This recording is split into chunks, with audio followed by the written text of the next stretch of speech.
Aggro.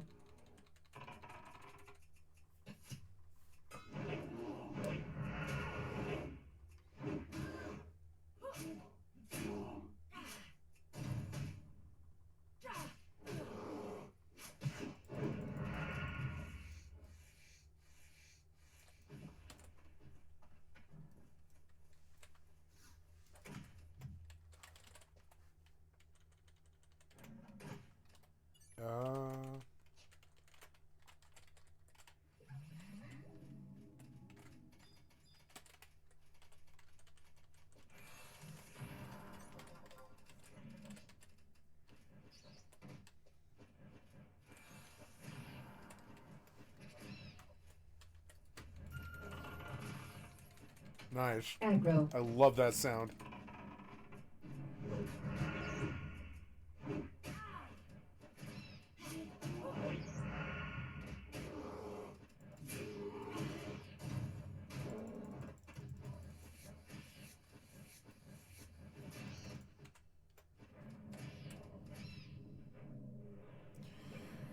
Oh, bird kills cat, cat kills bird, and that's the circle of life.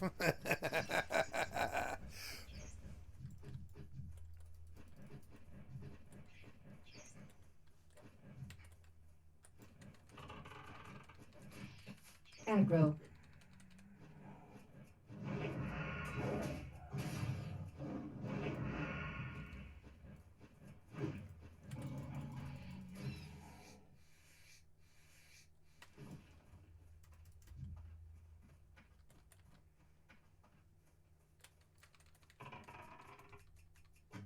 Aggro.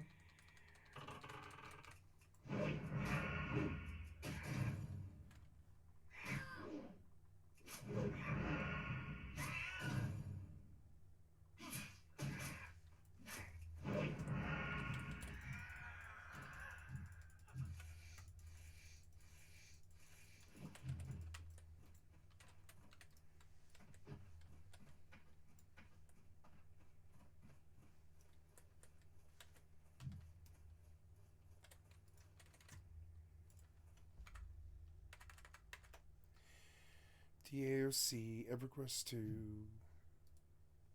EverQuest 2 was a traditional tab targeting style MMORPG that initially released all the way back in 2004, around the same time as World of Warcraft. Despite the advantage of being the sequel to what was already the biggest MMO at the time, EverQuest 1, EverQuest 2 was overshadowed by World of Warcraft, and I rarely hear it being talked about. Today I decided to go back and check out EverQuest 2, which is currently free to play on Steam, to see what redeeming features, if any, the game had. But first, a quick word from today's sponsor. World of Demons is a brand new third-person action RPG hack and slash by Platinum Games that's available to download now exclusively from the Apple Arcade. In this game, you control multiple samurai characters from Japanese legend and slice your way through hordes of demons and take on powerful bosses. World of Demons features a uniquely stylized Japanese art style, a beautiful in-game soundtrack from the composer of the Bayonetta series, intuitive touch controls for mobile that's easy to learn but hard to master, with high-skill complex combos, and a roster of playable samurai characters, each with their own unique weapons and skills. In total, this game has over 100 yokai characters that can be recruited, summoned and collected, so there's a lot of diverse playstyles to experience. In terms of content, World of Demons features 16 stages, as well as bonus levels with a playtime of around 15 hours, so there's plenty of content to sink your teeth into. Thank you, Lazy Peon, for the excellent content from our channel. I'd like to sub to your channel. Subscribing to the Apple Arcade, and follow the official World of Demons Twitter and Instagram pages for a look at the game's epic visuals, fast-paced combat, and various yokai from the game. Download now. EverQuest 2. You'd think I would have covered this game by now as an MMO channel. Create character, traditional progression event, or free trade. Traditional server with all content accessible. Expansion locked servers. Okay. Event, PvP enabled. Free trade. Most items can be freely traded between players. Go with traditional, I guess.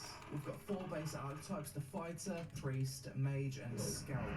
Within the fighter archetype, you can be a guardian, berserker, monk, bruiser, paladin, or shadow knight. Priests can be templars, inquisitors, wardens, channelers, Furies, Mystics, or Defilers. Lots of options with the Mage. Wizard, Warlock, Illusionist, Coercer, Conjurer, Necromancer. Scouts can be Swashbucklers, Brigands. I've never been able to read this word. Brigand, is that right? Brigand, you said it. Doesn't sound like a word. Brigand, Troubadour, Beast Lord, Dirge, Ranger, or Assassin. That's a lot of class choices. I haven't played a Ranger in a first impressions video for so long. I feel like it's time to be a Ranger. So now we select our race, and what the I hell never have is enough that? energy. Ratonga. You've got good, neutral, and evil races. There's a lot of races in this game. Let's start with the good ones. The Varseer, panda humanoids, dwarves, halflings, half-elf, froglock.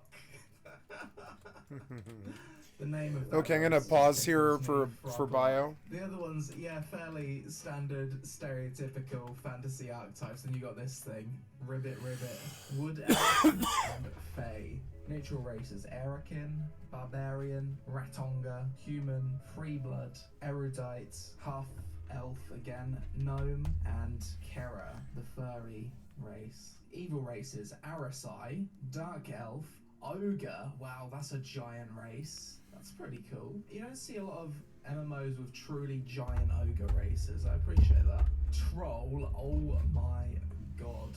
Will you take me to the prom? EverQuest 2 Trolls. With the title of the ugliest MMO race I have ever seen. Sarnak, looking at you. I'm gonna like get you fighting are on a mob before I go to the Sarnak. bathroom here. Or well, no, I'm not. And the Ixar. Pros and cons of EverQuest 2. Lots of race diversity. I Okay. dig it. What should we be? You know what? No MMO has ever allowed me to be a frog humanoid, so I'm gonna have to be a froglock. Character customization. Terrifying eyes. Snarling frog lips. Long pointy nose. We need to look poisonous. We need to have red in our skin to signify poison. Oh, we've got poisonous feet. That looks kind of poisonous. Smaller the frog, the more poisonous it is, I think. So we're gonna be a small frog. And there it is. Imagine walking down an alleyway in New York at 3 AM and then this thing bumps into you. Next, we get to pick a starting city. I think we got 2 or 3 choices. This looks like a tree starting area, so that makes more sense as a frog. What sounds do frogs make? Ribbit, and I think if you irritate a frog, he also hisses. Hiss, ribbit. And here we are in the world of EverQuest 2. Hiss Ribbit, level 1 frog. Oh, he's even got a froggy animation. Nice. Oh, listen to his sounds. That doesn't sound like a frog. Sounds like someone who's choking on some bat soup. Bit of voice acting. A mouth's moving as well. Impressive. Oh, we can climb up here, can we? Any secrets waiting for us? Oh, bit of jumping puzzle. Okay. Parkour. Oh, real parkour. I'll do parkour 2 now. Up this mountain. I am the parkour frog. Slide to the right. Parkour. Ooh, we're doing it. Okay. I bet no one's ever made this adventure before. I'm immersed in parkour. Come on. Oh, yeah. Fucked it up. Yeah, it was a good adventure, parkour frog. Back to the quest. A shrubler hatchling. Oh, calm down, mate. So, as a ranger, I do have melee options and ranged options. Number 2, ranged attack. Lightning strike. Ooh, I'm an electricity frog as well. Lightning, go. Let's kill him with melee. Chop. And again, chop. Combat Okay, doesn't sorry, I had appear to be put that something on to fast. cook. Maybe it speeds up later on. Fish up some sunfish. Oh, here we go. School of fish. So I click on that. Fish. There we go. That was quick. He must be a master fisher. Let's do it again. He just whips out his rod and he just smacks the fisher on the head with it, the stick. And there it is. My fish now. We swim. I hope I'm a frog. Oh yes, I've got a froggy swimming animation as well. Look at those little feet go. It ain't much, but it's honest work. Caught 2 frog legs. I've just caught legs from my brother. Ouch. I can't help but constantly jump whilst playing this race. Does this make me a role player? Okay, quest complete. I've got myself a storage box. Level 2. Next quest. Pathfinder boots. That's exciting. What's next? I don't know, because I'm skipping over all of the text. It's okay though. Nobody reads text in MMOs, right? On to the next NPC. Hoppity hoppity. Is there any point of floating and using up that energy when you can just stand? You're that close to the floor anyway. Now you're just showing off. Sentry towel, level 3. Large fade crate. Can be placed in the floor of any house type. Okay. So this game has player housing. I'm guessing to get furniture and stuff. That's cool. Got some new abilities. Number 7, rear shot. Big damage. Loot the wasp. Number 8 ability, searing shot, also big damage. The attacking's very slow in this game. Combat's certainly nowhere near as fast and responsive as what World of Warcraft was. This combat though, come on, it feels like I'm not doing anything. Oh, this looks like a lift. Oh wait, what, you can climb in this game? That's cool, I wasn't expecting you to be able to climb in EverQuest 2. Sticky frog sticking himself to that wood. I'm a slithery boy. Will we die if we jump down here? Jumper. Are we dead? Kill goblin scouts. Oh, he's got weird writing above his head. What is that? It's not even a goblin, it's called a grobbin. Oh, can my abilities be used on the move? They actually can. You'd hope so, as it being a ranger, wouldn't you? Even though this came out at the same time as WoW Vanilla, this feels like a previous generation of MMO, even compared to WoW Classic. So. Seems like there's these collectibles hidden around each map. Because it was. Loot them, add them to the collection. Adds an element of zone discovery, I guess, which is pretty cool. I like the idea for a feature. Anything to incentivize exploration is always a good thing, in my opinion. I haven't seen any other players yet. I guess that's not too surprising. I guess the few people that are playing the game are probably at endgame or something. Oh, what's this? Is this an elite mob? Something's just popped out. Dilok the Tree Walker. I think this is an elite mob based off his health bar. What the fuck is what is that? That is hideous. That's what it is. Some kind of demon from the depths of EverQuest hell. Okay, kill him. A treasure chest has popped out. Ooh, need to be level 10. Wow, the thing's just dropped level 10 gear. Okay. Not sure if I'm under leveled or if that was just a special mob. Oh, level 6. I've learned how to evade. Oh, another new ability, Hilt Strike. The combat appears to be improving. Got more things to press now anyway. Big damage, extreme damage, megalithic damage. It's dead. So now we have found the Queen. What is that? It's a big worm-like amalgamation. Goblin Egg Keeper. That's a nice job to have, isn't it? I keep calling them goblins when they're grobbins. Okay, now we fight the Queen. What on earth is that? That is not a queen that I would want to serve. Feels bad, man. Imagine being a grobbin and simping over this thing. And it's dead. Good fight, Queen. Loot the treasure. Kill the final simp. And it's dead. Quest complete. New headpiece. Getting a table next. I wonder when I get my player house in this game. I'm getting a lot of furniture into a new zone, and it looks like a little bit more of the same. Another mushroom forest. Hello? Oh my god. He's speaking symbols at me. Is this guy gonna kill me? I think so. It's gonna be close. Big damage. Can we kill the level 9? I don't have any abilities. Oh, we got him. Another one's popped out. Why? I'm level 7. Wait, what? I'm confused. Okay, sound effect. I'm a little bit bored of the frog starting area right now, so I'm gonna boost a character to max level and check out some of the end game stuff. Create level 100 heroic. Try before you buy. I like the sound of that. Just go with a berserker. You can't get more standard than that. We'll call him Muay Thai. Okay, so I start with a flying mount. Wow. Okay, my flying mounts fell out the sky. Where's the get off horse button? I guess I'll just start clicking and... Oh, you can attack whilst on the horse? 15 million damage. I don't even know what's going on. I'm gonna have to set up my character a little bit. Look at the way my horse is just floating across the floor as well. This is the... I've never seen a horse animation like this before. Let's go test out some of the combat, shall we? Big damage. Oh wow, look at that number. So big I can't comprehend it. Okay, it'd be nice if there was some mobs that are not just one hitting. My character's like vibrating as he's running. It feels ever so scuffed. The magical world of EverQuest 2. Is this game completely open world? Is there anything stopping me from just going over to these islands? Let's find out. I guess not. They're appearing on the map. Okay, that's pretty cool. So the game is fairly open world. I wonder if I can do a dungeon. I can really go look for a dungeon on a test character. That's pretty cool if that's the case. I guess they want people to actually play the game. What the hell is with the lighting on this beach? What the on earth is going on? Okay, Sand. Dungeon Maker. Create dungeon? You can make your own dungeon in this game? No way. What? That's crazy. Okay, EverQuest 2. It does have something unique that I haven't really seen before in other MMOs. There's a massive list of monsters I can place as well.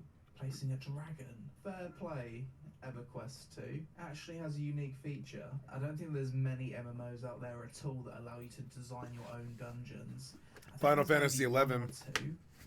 But none of the popular MMOs allow you to do this. FFXI. Giant spider monster, because why not? Let's try some of the dungeons that other people have made. I don't know if they're solo dungeons or what. Player created dungeon. One hitting everything. What on earth is going on? I guess this is an XP dungeon where you just kind of XP grind. Housing and leaderboards. Let's see if I can check out the houses. Rancho Relaxo. That looks good. Holy my frames. Hello? Someone's made this as their player house. Hello? That is Fucking everybody impressive. in the younger generation, they're like that. Hello? Like they're answering a phone. At all. So it's like a giant floating island with waterfalls coming off the side. Can we actually go inside the house? Oh, we can. I thought it was gonna be like not hollow. EverQuest 2 player housing is actually really good. It's kind of like Wild Stars, really, if you can make your own island and have an inside and an outside to it. We've even made a little lake area. The Pyramid of Doom. Yeah, we're going there. That sounds good. Oh, wow. That's pretty cool. I know I said this a few weeks ago when I played Rings of Magic, but I'm just going to say it again. Is World of Warcraft like one of the only MMOs that doesn't have player housing? Because it seems like it. Pretty much every other MMO has this. And no, World of Warcraft's garrisons do not count as player housing. You I think they do. Customize them or add any furniture to it. Oh, yeah. So it doesn't really fulfill that need. So you can actually go inside this pyramid. What's inside? This is wild. It's like a dungeon-inspired player house. Oh, that spooked me then for a second. I know he's not aggressive, but George over here just popping out. Nice to meet you. Deeper in we go. We've got some treasure. A rat getting drunk or getting stuck. I'm not sure. Fucking hell! What the hell? I wasn't expecting that. What else have we got? Mansion. Is that a photograph from within the game or something? That's pretty cool. Is this an area in EverQuest 2 in the painting? It looks like it could be. It's actually amazing that such an old game has player housing like this. When I look at these houses, they were made so long ago. This house here was made 10 years ago, about 8 years ago. Whoever made these houses, I bet they didn't think to themselves, 10 years later, someone's going to visit their house in-game. It's pretty cool when you think of it like that, isn't it? I think that's pretty much everything I wanted to check out of EverQuest 2. I don't really see the point of doing leveling or trying to find a dungeon group. I don't think that's going to be successful. I'm sure there's probably one or two things or features I've missed about the game, so if there's anything I have missed, then feel free to tell me about it in the comments below. But for now, let's just wrap up this video. So after checking out EverQuest 2 for a bit, my first impressions are as follows. I like the massive variety of races you can choose from. The game is free to play on Steam, so no barrier to entry. I think the player housing in this game is extremely impressive for how old it is. It's actually better than housing in some modern MMOs. And I think the whole player-made dungeons aspect of the game is a unique feature that not many other MMOs have really attempted yet. I was surprised to see what's still a fairly innovative MMO feature in such an old game.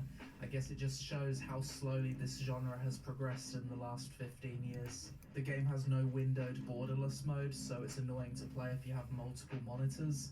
The user interface is one of the worst I've seen in an MMO, and I'm very surprised that it wasn't modernized or improved upon. The UI alone made me want to stop playing the game. Visually, the game looks very outdated, as you'd expect. The gameplay and combat doesn't feel as smooth or fluid compared to similar style MMOs, and I didn't see any other players playing during the making of this video.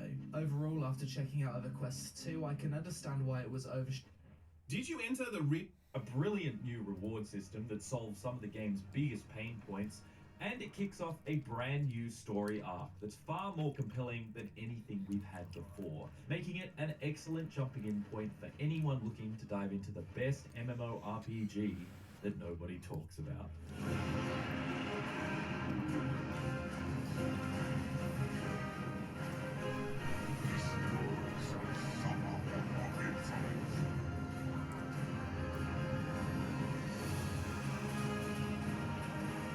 Doesn't look fun to me.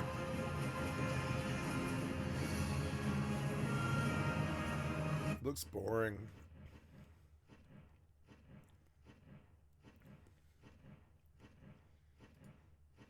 This is not sponsored. They did not pay me any money to play this game. They did, however, give me keys. So that's something, and I really appreciate that. But I am under no obligation to say anything good about the game at all.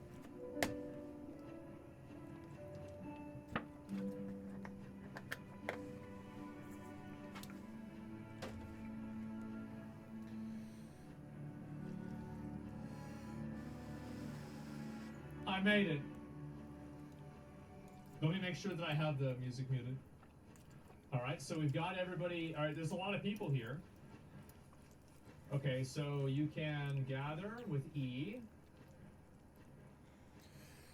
Okay. Oh, wow. Okay, so then those are all my recipes and everything like that. Okay, and what about this rock? Can I kill this rock? Okay, so this is attack. So inventory is C. Okay, tab for inventory. All right, those are my GS rock. Nice. Okay, this is my gear. Craft. One-handed stone ass. And I need 2 beech woods. Okay. Looks like rust. Yeah, it does remind me a lot of rust too. Skills. Okay, so these are all my skills here. Alchemy, building, leatherworking, cooking, tailoring, blacksmithing, fletching. That's for making arrows. Jewel crafting, baking, Is it? charcuterie. I have no fucking idea what that is. Mining, tanning, and Yeah, what is woodcutting. charcuterie? And then we have I've our heard that word, but I combat, don't know what it is. which is hand axes, clubs, swords, meat. Oh, okay. Two-handed axes, two-handed clubs, two-handed swords, blocking, bows, dodging, jumping, meleeing, ranging, and then sprinting. Okay, so this is a lot like Valheim, kind of. And then we have clans as well. I'm not going to worry about that too much. And now we have, oh, this is the map. Oh, shit. Okay. And we're in grab ass. Wow. All right, there's a lot of people here. Holy shit. And then now I'm running. Okay, so what happens if I punch this rock? Impure iron deposit. Okay, so nothing happens if I do that. All right, so let's try to make a tree. Or sorry, let's try to make an axe. So this is the way the game looks. There's a bit of a visual right there. The game looks really nice. In terms of how well it's running, it runs really well. Why does it run really well? Well, I have a great PC. That's a big reason. I have a 4090. So keep that in mind whenever you're looking at everything. I'm not sure how it's going to run for PCs that aren't necessarily as good. Non-Starforge owners, you know? Let's see here. Now, if I punch this tree, what happens?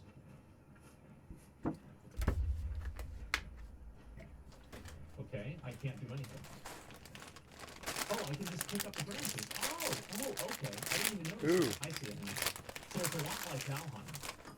Okay, well, I know that I only needed 2, so maybe I press C for craft. Okay, it doesn't work. Alright, craft. And now we're going to make a one-handed stone axe. And C for craft. Okay. Difficulty intermediate. Okay, and I got this.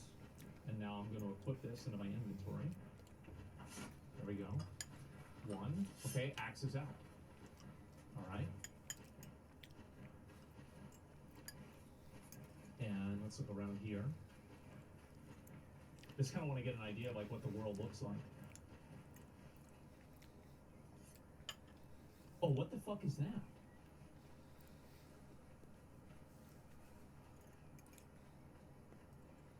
Oh my god.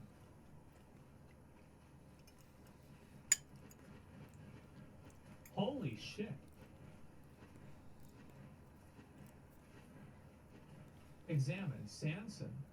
Is this a player? Yeah, it's a player. Son Eason. Let's see, general chats.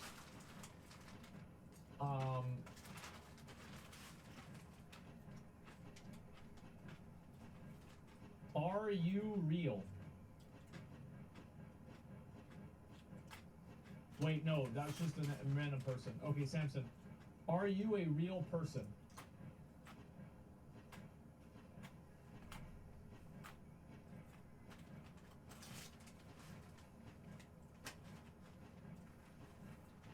I'm waiting to see what he says.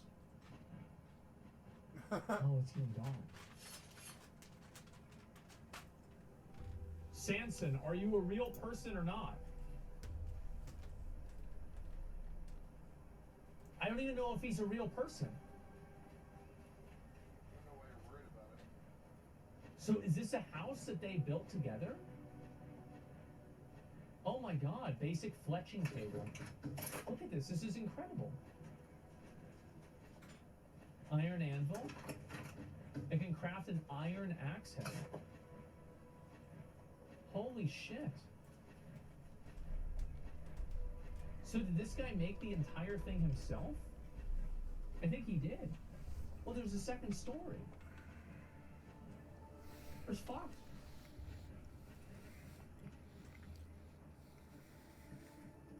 Wow.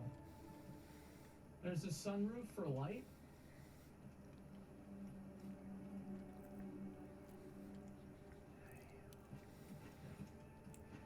You take fall damage in this game? Yeah, I took 5. And then there's some furnaces here. Basic furnace. Open storage. Okay, so I can't open and steal his stuff. Well, that's unfortunate. But that's the way it goes. And this is the other house they have right here. And these are all private storage containers, which is very unfortunate for me. Oh, I can climb. Oh, I forgot something, damn it. Wow. And here's a bed. Can I go to sleep in his bed? No, I can't. Warp drive Okay. active. And this is just out in the world, too. It's not like this is an instanced area. So it can climb up on this. This doesn't feel super good. Let me see. I'm not going to move. Okay. I guess probably have to go up on the edge here. That's so cool. Yeah, I don't know why that happened. There we go. Okay. The guy knocked me off. Wow. Oh, what the fuck? There's another one. Holy shit.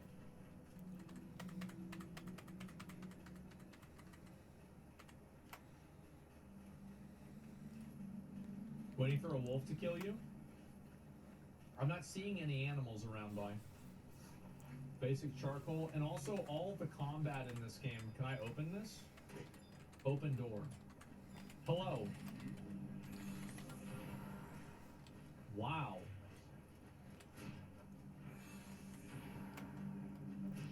So somebody built this entire thing. Holy shit. He's geared? Yeah, he is. And you can just walk in other people's shit like this.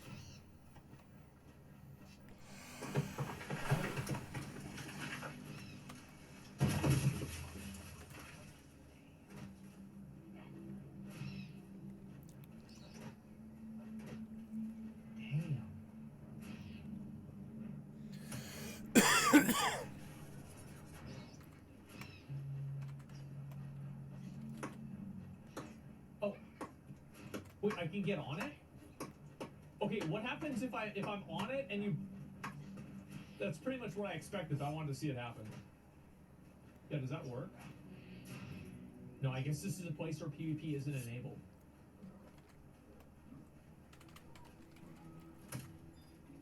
So what happens if I want to cut down a tree? Like, let's say I want to cut down this tree over here. There's no PvP, right? Yeah, I understand that. Oh. Oh.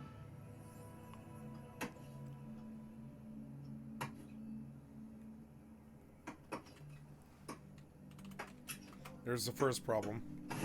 Hey.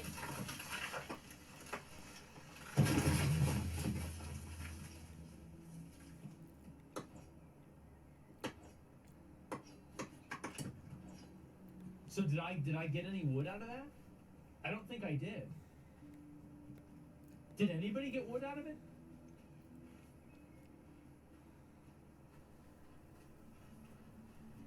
The last Yeah, chop it's gets rust. it.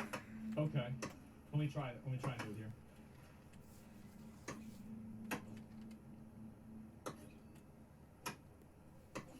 Shit! Okay. Bigger potions? Yeah, let me see here. Alright. Impure iron deposit. Daisies. Okay, let me look at some of these. Okay, might as well pick up some of these rocks. Okay.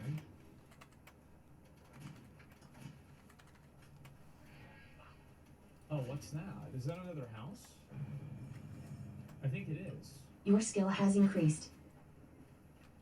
Picking Daisy, it looks super scuffed. You think so? I'm actually kind of, I'm kind of happy with how it is. Okay, I can't cut that tree down. Yeah, I think this looks pretty nice. Try to climb the mountain? I will. I just want to try to make like a small little... What's this? It's like a little base over here that people have made. Can I trade? Like, let's say I want to examine this player, right? Nope. Throw shit on the ground. Okay. Yeah, I don't think you can trade. Send private message. Are there monsters? Yeah, I'm not sure. Boogie? No, probably not that boogie. Rubber band it a little bit. Okay, toolsmith right here. Golfy's decorate. Oh fuck! I can't steal his stuff. Okay, basic armor or workbench. Oh wow! Look at all that stuff. Iron wire, rough leather bands. Holy shit! That's a lot of stuff. Get closer to players. Okay. Send private message, invite to party. Oh, I can scroll down. Okay, I get it. Okay, alright, if somebody wants to be in my party... Oh, this is so nice, look at that.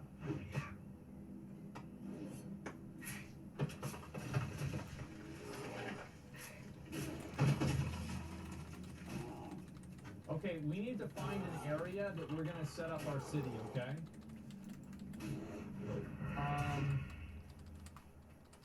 I want to find an uncharted area that looks really nice. Maybe like somewhere over here. Man, that's a nice fucking house. Look at this.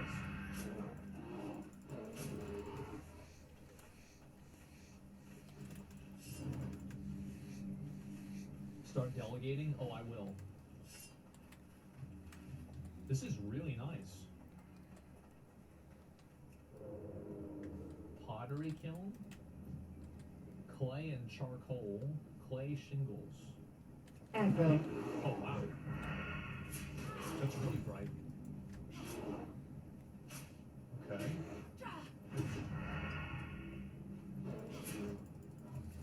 Holy shit. Aggro. Hey, fatty. Calm yourself down. Okay, let's go through here.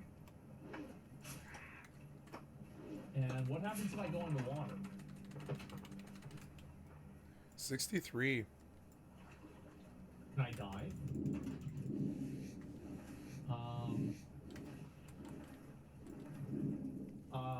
Is there a button to dive? Does anybody here know how to dive? Oh, I'm using stamina. Okay, let me go to the other side. Yeah, let me get over there right now before I fall off. Okay, good. Oh my god, he's got like a Party fucking... invitation.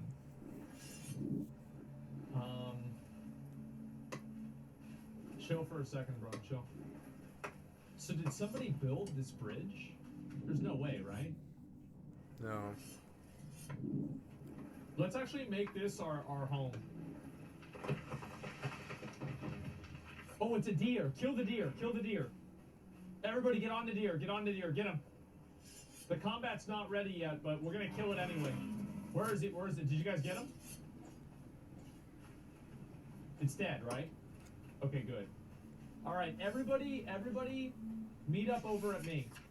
This is where I am on the map, right here.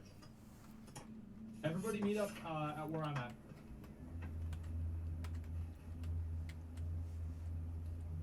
Shit. Bridge is pre-built? Yeah, okay. Okay. Everybody stand down there. Let's make sure, let's get a head count of how many people we really have here. Okay. We got a pretty good amount. We got some more people. Aggro. I'll give everybody a minute, and we'll start trying to do this. The speech. Ready to begin collecting. So, yeah, I don't know if you can open up trade. Does anybody know if you can trade in this game? Yeah, can you trade or not? No, right? Okay.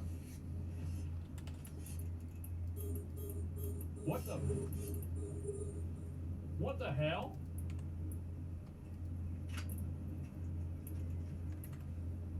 Divine mushroom? Did you drop those? Like if I drop this, what happens? Oh, is that it? Wow. It is, okay. Alright, we're gonna give everybody 2 minutes to get over here. Alright? Zoom all the way up.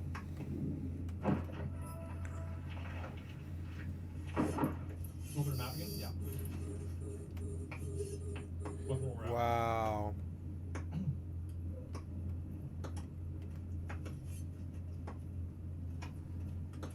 Time to raid England? Yeah, clearly.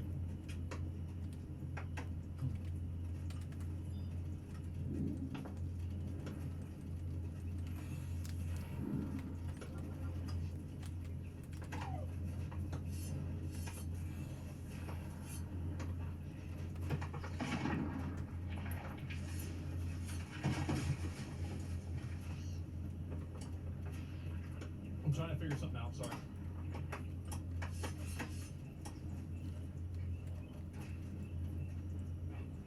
Okay. Someone getting clapped in the forest? Yeah, they are. Okay. Gentlemen, this is a new game. It's a new adventure. Aggro. And we're going to push it as far as we possibly can. We've all been gathered here today in order to accomplish the task of cutting down every fucking tree in this forest, guys. Get started. Let's go. Start cutting them down. Let's go. Cut down every fucking tree. I don't want a single. I want to see a single tree. Let's go. Everybody go to a different tree. Aggro. If you can't do that, get your wood, get your stone, and you can craft one yourself.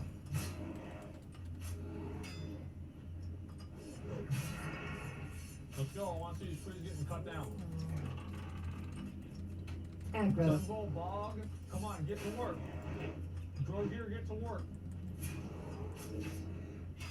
I want to see what it looks like if all the trees get cut down.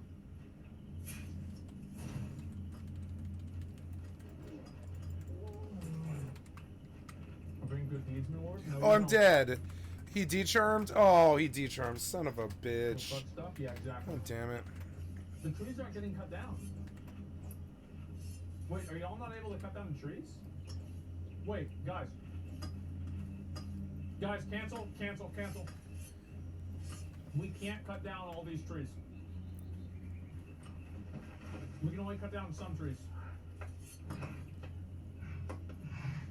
Oh, it's a boar. It's a boar. Wait, no, that's a bear. Get him, get him, get him, get him.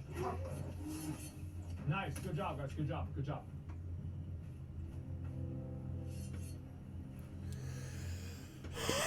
Great. It's looking good like Rust. How's yeah?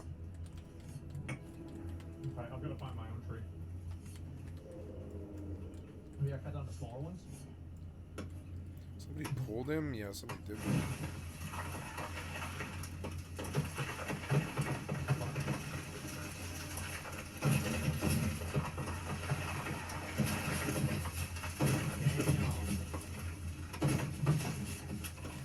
Oh, I got 2 wood out of that. That's double wood. Okay, perfect. All right, great. And so, what are we gonna do now? The trees? Yeah, I mean this is an alpha, so keep that in mind. Okay, so craft. I'm gonna make a construction. And there we go. All right. So what are we doing? Aggro. I'm gonna put this over here. 2. Okay, claim a plot. I have to claim a plot. So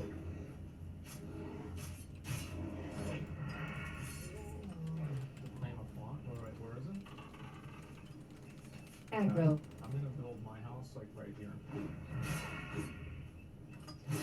Asmon's plot. Oh shit. Okay. Okay, construction. Aggro. A wall. Alright, pillars and beams, roofing, fences. Alright. Is it terrible plot? Am I on the server form? I don't know yet. Foundations. Okay, I need to find clay. I bet clay's down by the water, right? Yeah, where do you get clay? Yeah, it probably is. Yeah, that's what I'd assume. Okay. Only 1 plot per account, apparently? Well, yeah, that makes sense. That's probably smart for them to do.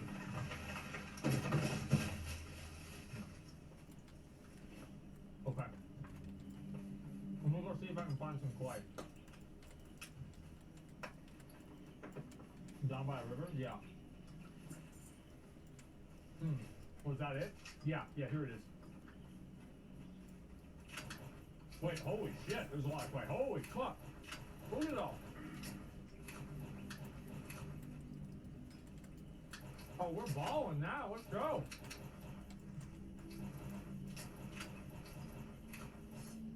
I'm gonna just pick up everything.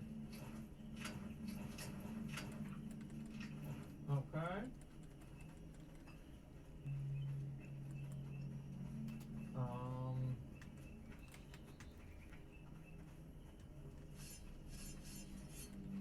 I'm trying to just look around. How much weight can you carry? Let me see. Oh, it's down there. I think the backpack fills up. You see? Money. It's like almost halfway. Nice, the very white good. thing.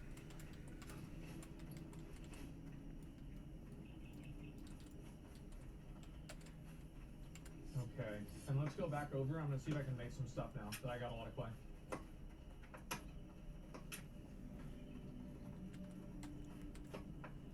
There's a lot of people around, so it's hard to do certain things. I am honored.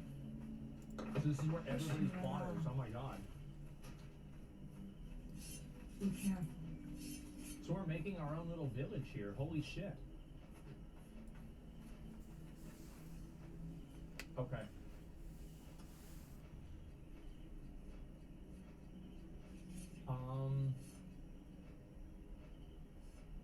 Stone wall foundation.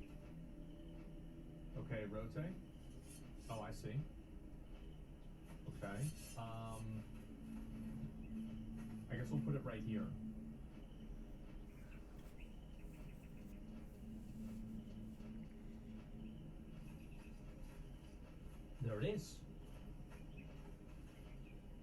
another one. And wait, did that not work?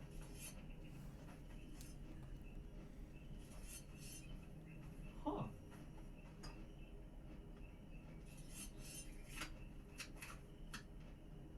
I wonder why that one didn't work. Because building games suck. Yeah, let me try it on the Get other used side. to it.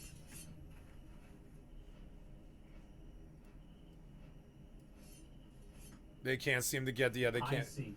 Yeah, because it was green and this one's not green. Yep. Okay. Can I have it lower?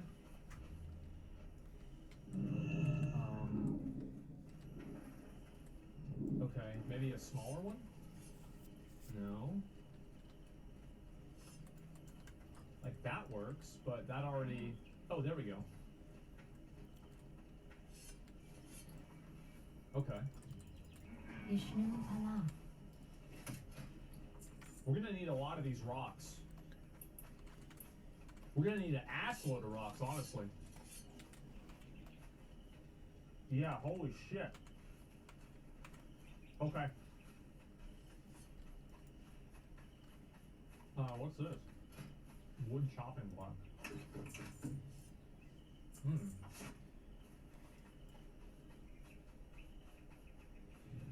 Okay, I'm trying to figure out how all this works and fits together. I don't think I can break these yet. Because I'm not sure exactly like how I can use rocks. Let me see for myself.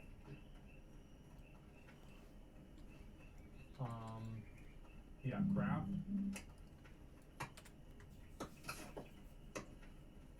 Okay, so I can only make an axe.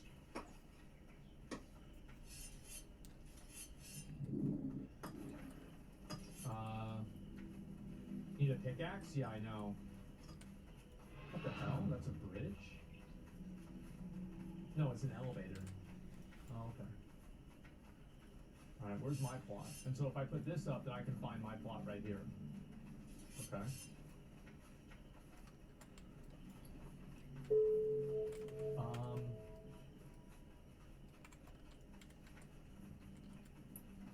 Now what else can I craft? Menu. Foundations, flooring, pillars and beams, roofs. Okay, oh, crafting. Pottery kiln, blacksmithing, tailoring, iron anvil head. Okay. I think we need to make a group. We need to make a group so we can put some resources together to make this stuff. Because this is going to take kind of a while.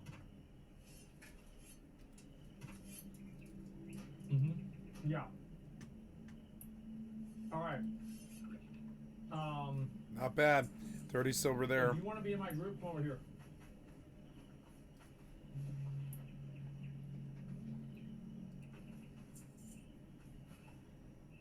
We'll invite this guy.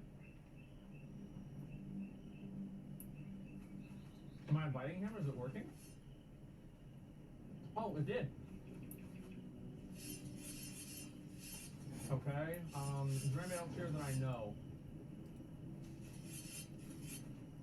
Plan so we can build together, okay. Barisu, I'm gonna invite you to party too. I don't know how many people we get to invite to party. Baldy, we're not gonna invite him. We'll invite Drogear, I guess. Okay, good. Alright, that's a lot of people. I'll see if I can invite more than 5. 3 silver, wow. Party is full. Okay.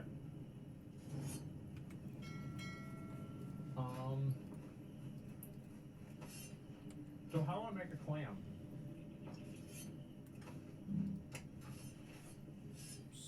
Find a clan. Create a new clan. Choose the clan name. Olympus. Announcement title.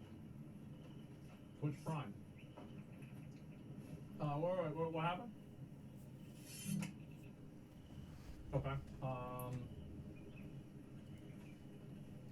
Plan announcement. Give me all your stuff. Submit. Unplanned Herald. Oh wow, we have a whole background for this? Okay.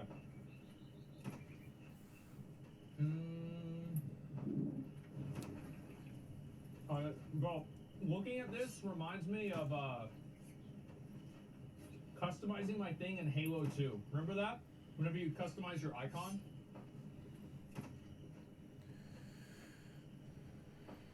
Yeah.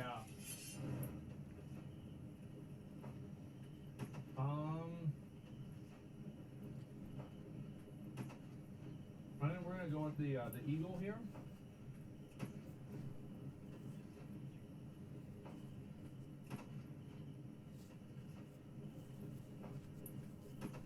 And I think that we're also gonna go with.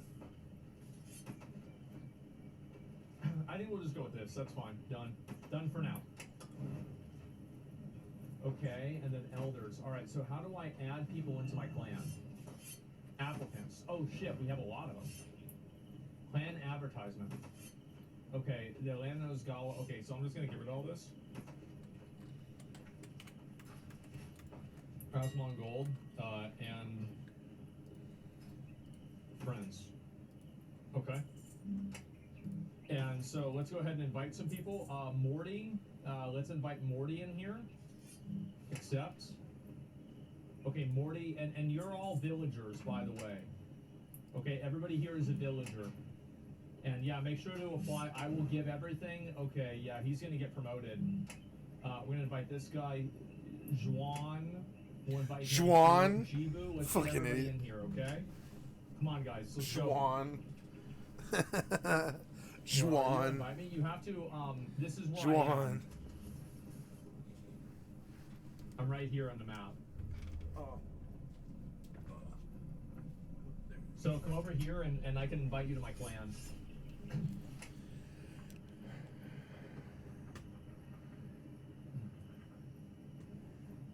Does anybody know who can be in a clan? Or how many people can be in a clan?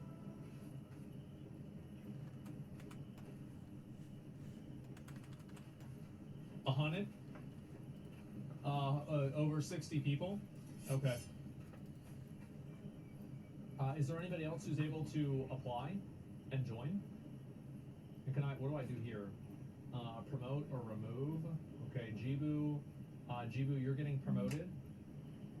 You're gonna become an elder of the guild, okay?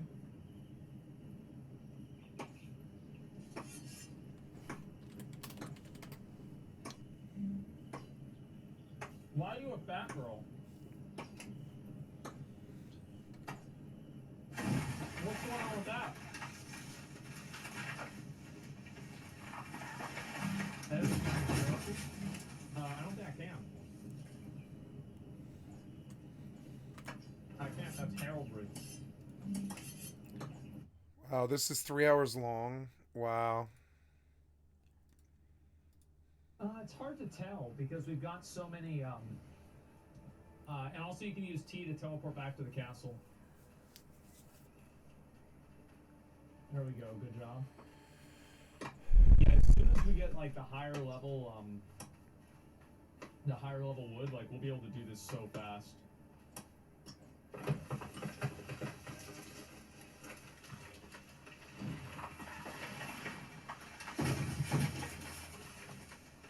They respawn fast? Yeah, but we haven't really been able to do anything with them either. Who is this guy? I want to rewatch the Dragon Dogma retro.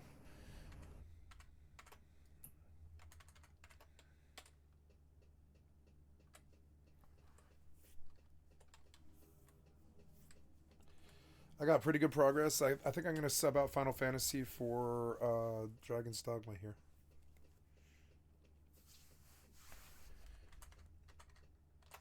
Oh, I got a pimple in my nose and it hurts so bad. It's so annoying. It keeps like making me fucking my nose like run. Maybe I will go leatherworking. It's renewable and I can just keep doing it. I have 14 leather right now, but yeah, like I guess I should go to the leather trainer and learn things. I have silver at least, and yeah, maybe we'll buy a lot of leather actually. Like with this 60 silver, I think I can afford 20 silver worth of leather. Let's go see if I can get leather for cheap. Or like first, let's look at ruined leather. And what can I get that for? Like, yeah, like what is that? That's like 6 pieces of leather. Like, what is it? It's like 6 pieces of leather per stack. So after like 4 stacks, yeah, you could get like quite a lot. Yeah, like solid too. So was that 6, 12, 18? 1 stack of leather is like 6 silver. So let's just look at light leather and just see what it is. Light leather, right? Yeah, and so stack, what's a stack of it run? Like 9 silver? Yeah, 9 silver. So yeah, it is actually easier to buy ruined leather and convert it, and cheaper. Ruined leather, yeah. Yeah, like all that stuff. Yeah, we'll just buy all of it. Yeah, we'll buy all of it. Buy out. You can't buy another. Yeah, I can't buy that out. Okay, why? Okay, I don't know. Yeah, we're gonna buy a fuck ton of this and just set her to converting it. All of it. 59. We'll go down to... We'll go down to 50, right?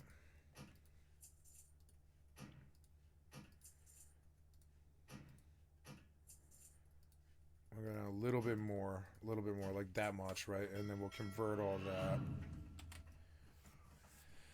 Convert all that, and then I will use it to hopefully, well, at least like get the leather working up and maybe get any pieces I need, or at least like just keep it. I guess I want to be a leather worker on this character. I didn't really realize. I can always drop it for enchanting. I can use it to get the sets I need to level all the way to 60, and then at 60 I can drop it for enchanting because I don't need it. No, I won't need it anymore. I don't want to go farm anything. I can live off the auction house and produce a lot of money off enchanting just by buying stuff with what I can farm from Heartglen. There it is. And so, yeah, man, so we make a fuck ton of light leather. Yeah. And it'll take a long time. This is 3.5 minutes of crafting, which is fine. Yeah, I don't know. It's not Dragon's Dogma, because that Dragon's Dogma ends, and plus the sequel's coming. There's really no reason to cut my teeth on this. I mean, I know this class now, but it would be fun to learn the other classes. Some of those spells look so fucking cool.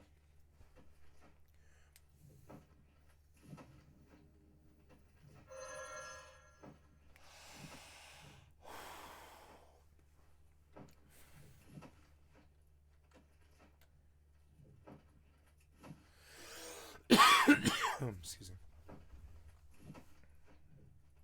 I like Dragon's Dogma, but it's clunky and it's old and it's kind of annoying.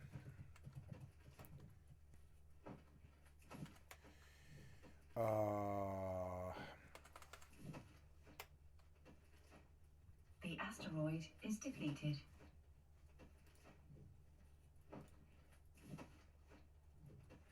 Super Rare got the big one that was like 3 hours long. I like that one. I kind of want to rewatch it.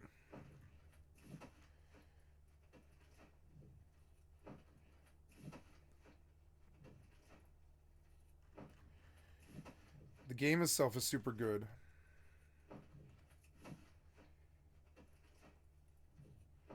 I watched this before. Yeah, I think I have. So many different. There was one point in my life where I worked at an electronics store. It sold things like appliances, computers, televisions, etc., and also had a fairly large section for video games. Working at said store meant that I could have a discount applied to many products that I purchased. Oh, I got my storage. Cool. Crazy. Something along the lines of what the store paid for it plus a small percentage. Now, if you cool. Yeah, I got an upgrade to my mod storage, or Mog WoW. Safe. Mog Safe Businesses 2? that No, pay Mog for Safe 1. games as a product Oh, do 60 not items. actually So make cool. that Okay. much of a profit through selling them. Some products you could get for a steal, while others, like games, you'd basically be paying full price for. The way around this was through purchasing used products. Brick and mortar stores will generally allow you to trade in your games for either a very small amount of real money or for store credit.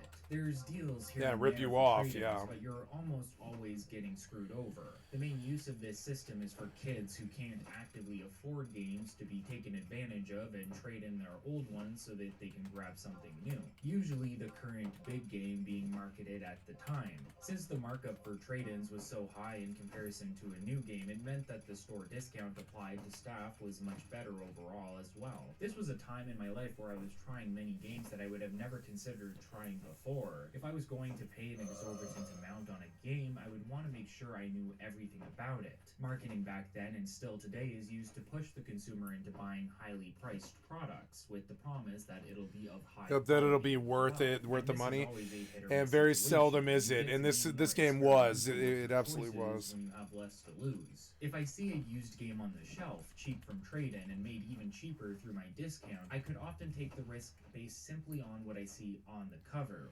or a quick Google search. Before the Soul series was the powerhouse it is today, I randomly picked up a copy of Demon Souls, only to be blown away by the now iconic gameplay style they Okay, presented. now we're I was gonna able to pick up Sleeping go Dogs, to which the leather actively shaped my crafting music taste through its radio trainer. stations, and added a breath of fresh air to the open world GTA gameplay style that so many different series were trying to emulate at the time. But most importantly, I was introduced to a game that I believed looked a little generic, which is funny to think about now as the original cover art Yes, matches it up was fairly deceptive. well with the cover art for Monster Hunter Freedom, from one of my favorite series of all time. But it wasn't the original cover art I was seeing, instead finding a used copy of a re-release which contained the DLC expansion after the fact. Dragon's Dogma Dark Arisen didn't really wow me overall with the presentation on the package, but as I said, a game both used and fairly cheap means you get a better chance to take risks. And I'm glad I did, because Dragon's Dogma ended up being a game that defined my taste in future games for years to come. Dragon's Dogma is a Capcom product directed by Hideaki Itsuno. If that name sounds familiar, it should, as Itsuno is the main driving force behind the Devil May Cry series since Devil May Cry 2. That might not sound very impressive, since Devil May Cry 2 is often considered the worst entry in the series, but this is due both to development struggles and Itsuno being brought onto the project late into development with an inexperienced team who hadn't even worked on the first game. This drove Itsuno into wanting to not only direct the third entry in the Devil May Cry series, but have full control from the get-go, leading to what is often considered the best entry overall. Itsuno would continue work on the series and direct Devil May Cry 4 in 2008. Following these releases, Itsuno finally had the opportunity to work on his dream project, that being Dragon's Dogma, a game he yearned to create and finally felt was possible with the technological innovations of the time. Itsuno wanted to make a mechanically intensive game within an open-world environment. With so much experience in the action RPG genre, this was the perfect opportunity to create the only open-world experience that could better focus on that aspect. Think of surface-level Devil May Cry combat mixed into an open-world high fantasy RPG. This game is from the mind of Itsuno, with a desire to introduce satisfying, action-packed combat to a genre that generally didn't have it. A game influenced by the likes of Devil May Cry, Monster Hunter, Oblivion, and many more. Influences that you truly feel throughout said game. You feel the influences of Devil May Cry through the combat, the influences of Oblivion through the quest system and NPCs, and the influence of Monster Hunter through your interactions with the giant beasts and monsters you will be fighting. This is without even touching on the pawn system introduced in the series that we'll be going over later. A system so unique and iconic that it is still praised to this day for how inventive it ended up being. Dragon's Dogma sold well, and talks of a sequel go back to as early as 2012.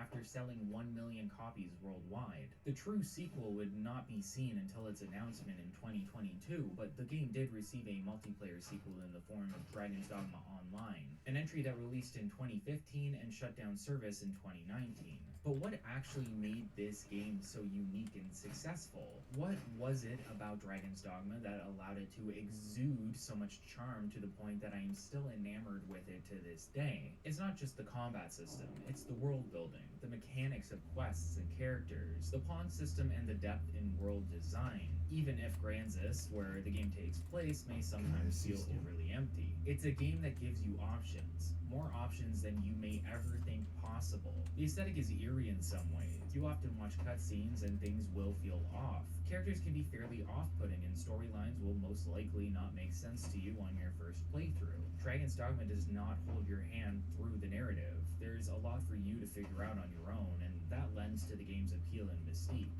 All of these aspects combine into a game that was heavily praised on release, but seems to be almost a sleeper hit in regards to how many people actively know about it or have tried it. I wouldn't call it a cult classic, as I believe it was pretty popular initially, but Dragon's Dogma definitely manages to carve its own path while being under the radar, unlike similar Capcom releases such as Resident Evil or Monster Hunter after it exploded with the release of World. It's a diamond in the rough, a game that adds so much while still ending up being a little janky and off-putting to the general consumer. But if you're open-minded and willing to take the risk, Dragon's Dogma may be the game for you, and I hope to show you that today in this video. We'll go over its themes, gameplay, and so much more. If you enjoy this content, please consider liking, commenting, and subscribing, as it helps me continue to make it. With that out of the way, I'm Super Rad, and this is the Dragon's Dogma retrospective.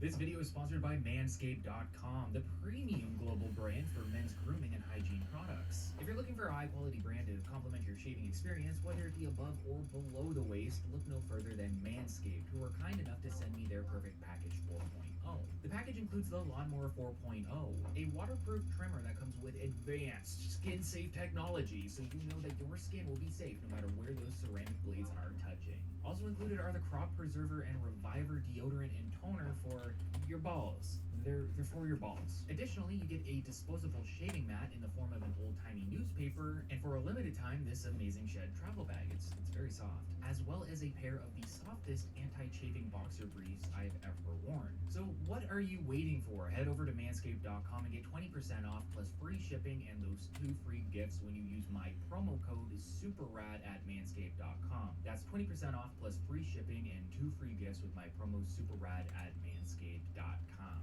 Dragon's Dogma opens up near the climax of the game's world cycle, far in the past. You, as the player, control a character known as Savan. At the time of these events, Savan is known as the Arisen, a title forced upon individuals who have come into contact with a legendary dragon that appears periodically throughout the lifetime of the world that Dragon's Dogma takes place within. The model of Dragon's Dogma's world will become more obvious as we progress through the retrospective, and is a huge aspect to some of the mechanical elements within the game, leading to it being necessary to discuss the world and storyline as we progress through the journey of our personal Arisen.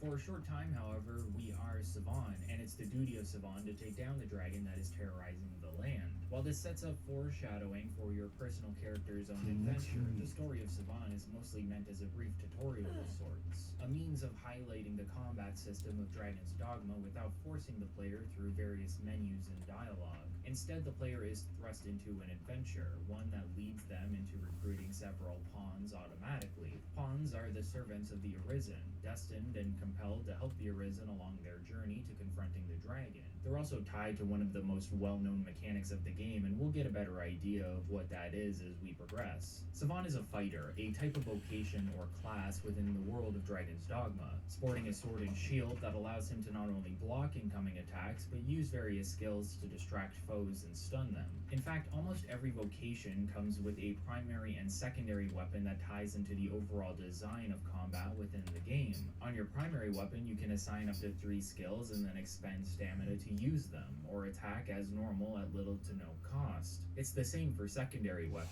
Saban has 3 primary skill sets for his sword that allow him to attack aggressively and even attack enemies in the air. But when guarding, he has access to 3 additional skills for his shield. There are some exceptions to this, however. Mage classes, for example, don't only have 1 weapon, but in turn get the ability to assign up to 6 spells to make up for this. As the player controls Saban, they'll fight various enemies including harpies and goblins, with the final battle culminating in an encounter with a chimera, a creature with the head of a lion. Damn it, I wasn't done there. I forgot. A snake for a tail. The chimera showcases the intricacies of larger monsters within the game. There's plenty of nuance and mechanical depth with smaller monsters, such as harpies forced to fall when lit aflame, or the ability to pick up and throw virtually any small creature, but larger monsters have a lot more going for them. I mentioned previously that Monster Hunter was partly the inspiration in terms of the game's overall design, and you see this within the larger boss-like monsters. Chimeras, for example, have many weaknesses. Take the snake tail, which can be cut off from the body proper and prevent poisonous attacks from continuing, or the player can focus on the goat head, killing it to remove the monster's ability to perform spells. Most, if not all, large monsters in the game follow this type of intricacy. They'll have breakable parts on their body that can drop loot or weaken the monster in some way. And one of the biggest aspects of fighting larger monsters is the ability to scale them. You can climb virtually any creature in the game, from cyclops to griffins to even dragons. It's pretty limitless and one of the game's main selling points. Every large battle can feel not only like a Monster Hunter encounter, but also like a mini showcase of Shadow of the Colossus. You could climb onto a griffin as it starts to fly away, or have a harpy pick you up and send you soaring into the air. The battle system is incredibly dynamic in this way, and this is shown to you right from the get-go within the prologue. Regardless of whether or not you win or lose against the Chimera, a cutscene will play and quickly shift into the present day, where we witness the appearance of Grigori, the main legendary dragon within this timeline. Along with Grigori is the appearance of countless monsters that begin to invade the land of Granzis. It is unknown to the population of Granzis why the dragon has appeared, but it is far from the first time that this has happened, with the dragon's first appearance predating current civilization by thousands of years, with multiple repeat appearances throughout humanity's lifetime. While the appearance of the dragon repeats, it is not always the same dragon who shows up. Grigori, the current red dragon, is both the latest and previous dragon to show up in the cycle, but there were others before him, and there will most likely be others after him. You are a villager within the town of Casardis. It's at this point in the game that you get to create your character, and it's more of an involved process than you might initially think. Not only can you change the general appearance of your character, but the stature as well, and certain factors will dictate certain stats about you. For example, choosing specific lengths and widths for your head, legs, and arms will affect your overall weight as a character, and this in turn will affect your use of stamina as well as your encumbrance when holding items and equipment. Heavier characters can hold more before being encumbered, but regenerate stamina slower, while lighter characters regenerate stamina faster but have a hard time carrying a large assortment of items. This in turn matters based on how you want your character to operate. Encumbrance comes in various levels, from very light to very heavy, and eventually over encumbered. Not only is stamina regeneration affected by encumbrance, but your ability to simply walk or jog is slowed the higher the level of encumbrance you have. The less you hold and the lighter you are, the faster you will be overall in both combat and simply traversing the land of Granzis. And this shows us a bit of the design philosophy of Dragon's Dogma as a whole: mechanical depth. Itsuno not only wanted to make a game that would emulate an open-world RPG with a more interactive combat system, he also wanted something with intense mechanical depth, where every choice you made and everything you do within affects you in more ways than you may be used to. I highly doubt any of us have created a character in a game and expected our height and weight to affect our actual stats. Race selection, sure. Oblivion offers various bonuses depending on which race you choose, but your weight, your height, these are almost always simply cosmetic flavors for the role-playing aspect of the game. This is where Dragon's Dogma truly excels. In comparison to any other game where there is a basic feature, Dragon's Dogma looks to take said feature a step further. A game gives you a lantern as a light source, and Dragon's Dogma says that not only will you have to fill up said light source periodically with oil, but it can regularly go out when you get wet. Not only that, but getting wet gives you a drenched status that leads to a debuff. Even further, turning off your lantern and turning it back on negates the wetness effect, and your pawns can actually learn to do the same thing. It's levels upon levels of mechanical depth for something as simplistic as the character's light source. Your weight can even affect the world around you, such as heavier characters being able to affect pressure plates faster than lighter characters. And this can even be further sped up by using your pawns to stand in place with you. There's more options within the creation process that can affect your overall character, and I won't go into total detail here. It's better that you find out on your own, but things like running speed or even whether or not you will be drenched can be affected by height and torso choice. Additionally, gender does not lock you out of any mechanics or features of the game, including gendered armor. Male and female characters can wear any piece of equipment, and there may even be a time where you need to disguise a male character as female in order to enter a fort full of female bandits. Additionally, monsters like ogres specifically target female characters, while elder ogres may target male ones instead. Every choice matters. Once your character is created, you are met with a cutscene of soldiers from the capital of Granzis, Grand Soren, delivering a missive about the return of the dragon. The previous appearance of the dragon is recent enough to be in the minds of many citizens at this point, and Duke Edmund of Grand Soren is said to be the one who defeated it last time. Unfortunately, as this missive is being read, Grigori makes his appearance on the beach of Casardis and begins attacking several civilians. Your first task then is to try and defend your village from this unbeatable adversary before you, and you are quickly bested by Grigori, who swats you away like a fly. However, your effort and courage, as well as the ability to lodge your weapon into Grigori's hand, awakens him from his slumber. How did I end up in the weapon shop? As this What? cycle has arisen. Now that probably sounds really confusing all at once, so let's break it down a bit further. Within the cycle of the dragon, an arisen is chosen, generally through showing courage and resolve as well as a strong will. Your attempt at facing the dragon awoke Grigori and set his sights on you as the next arisen. Through this, Grigori punctures your chest and takes from you your heart, consuming it and keeping the organ within his own body. This in turn makes you immortal in terms of age or sickness, but not from battle. An arisen will never age as long as the dragon continues to exist and their heart has never been. I want to pause this and go look at what currently is.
Hello everyone.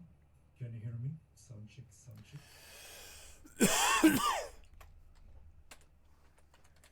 Sounds fine. Right. So we got another stream. Hope you're all doing good today. Winter is coming, getting close, colder and colder. And I have some exciting news to update everyone with today.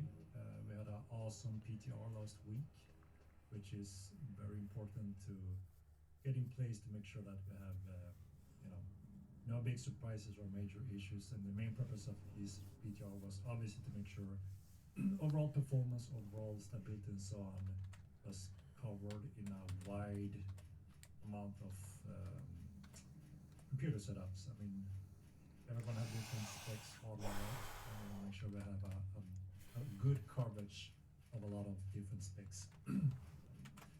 Rise of Brisbane, thank you very much for the Prime. Appreciate it. 3 months. So I have some exciting news to share with you thanks to the PTR. So we are very happy to have your support joining in on PTR because it's very 5 important turn-ins. for us Nice. to get a wider view of the status and how everything works and runs. So 2 of the big things that we concluded out of the PTR was a little bit of old generation hardware scaled worse. You know, I think what I needed to see was this. I think this was enough for me to want to reinstall the game. I needed to see that they care. The minute I saw it, I'm like, yeah, maybe I can do some solo stuff on Mortal 2. I did like it. Install 5469. Let's go move. Is New World on my C drive? I think I want to move it off. I don't know. Project Gorgon update.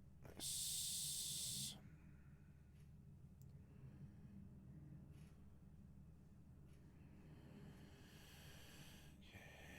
I don't know what's on my C drive that's so big right now. I manage. Uninstall it. Yes. Wait, what? Yeah.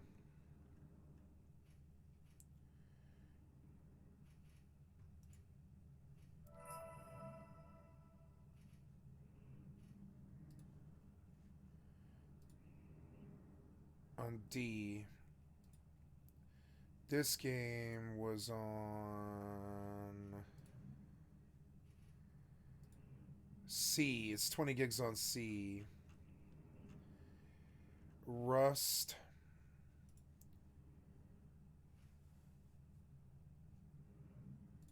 Is on, I think I moved it to C for some reason. I don't want to browse the local files. I don't. I'm okay. It's actually, yeah, it's on C. So I want to move it back to D. Yep. And then we'll also move. So let's get now we get out. We go undock. Let's see what he says. Especially compared to before. And we also had around 10% that got stuck on loading times before being able to enter the game. That thanks to heavy data and being able to work and solve those 2 major areas. So a lot of work have already been done on our latest build, which very much helped when it comes to overall performance, the base cost. I'm actually going to show you some of that progression in this stream. We have some older specs. We have a 6-year-old computer that we did a test on in Unreal 4 on live server and on the exact same location in our latest build where we have highly improved performance. Just to show you the progression of where we stand right now, and I think you will see it's quite impressive, especially to be on Lumens on Unreal Engine 5.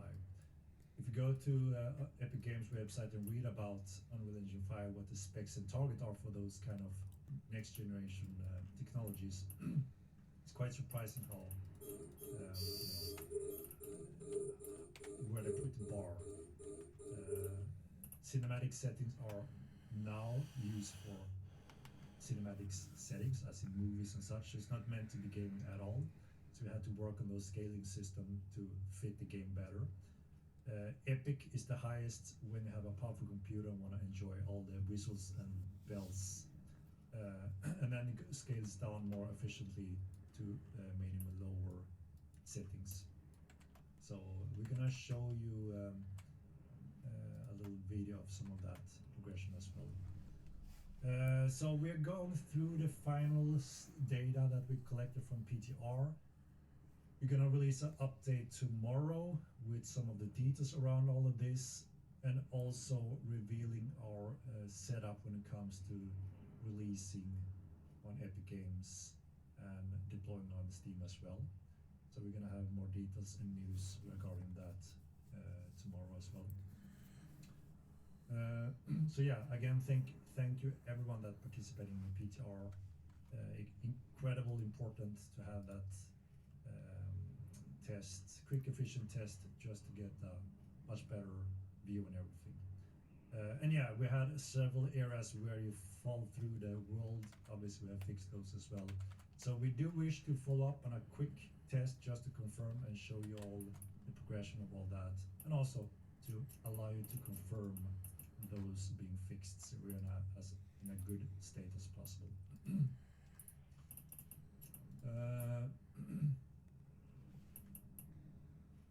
Yes, so we worked on some of the DX12 issues. We identified that as well. Again, thanks to you guys. So a very high value in running a PTR. That's why we are planning to follow up quickly on a quick short PTR, just also to make sure that those things that we have confirmed being fixed, we want to make sure that you also can confirm them. That's when we really know for sure, right?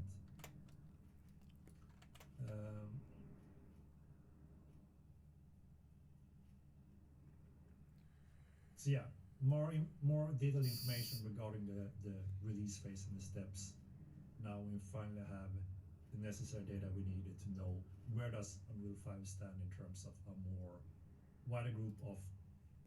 It's quite impressive. What in the hell is all this? A hunting task board, eh? The What asteroid in the earth? is depleted. What in the earth? So there's a difficulty. There's some regions, quantities, rewards. There seems to be a timer, right? Interesting, interesting. Interesting. Mr. Prinkley, how are you doing, eh?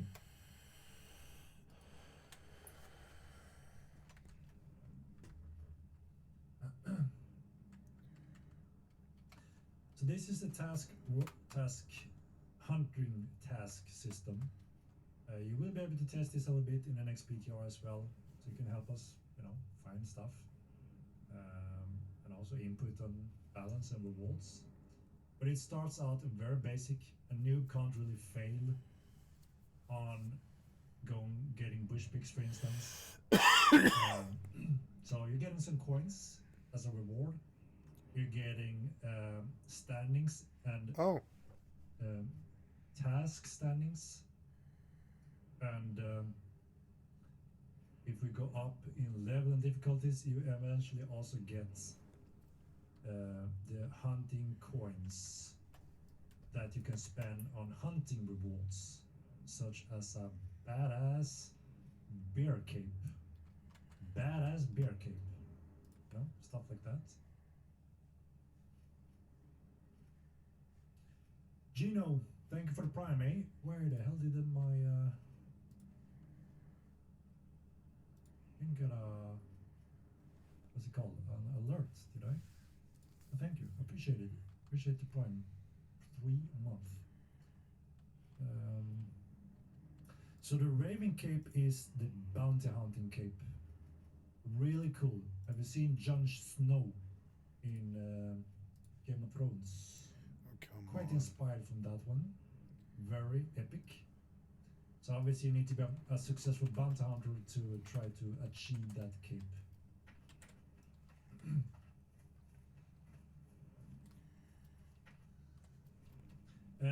won't be able to have the veteran system along with the Unreal 5 release. We will only have these additional features that I mentioned that are touching both new player experience, but also veterans can obviously spend a lot of time in these systems.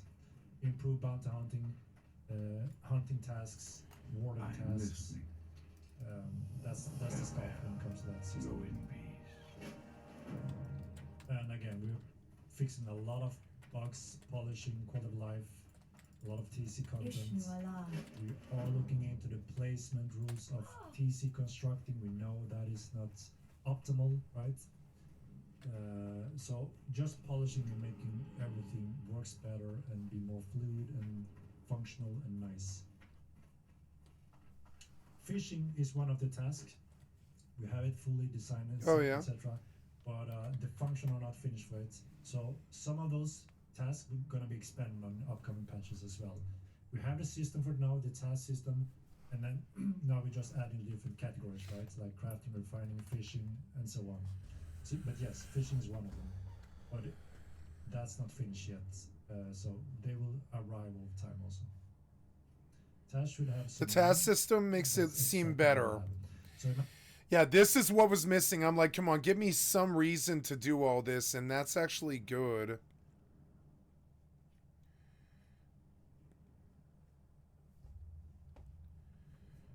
I mean, it doesn't really pay much, but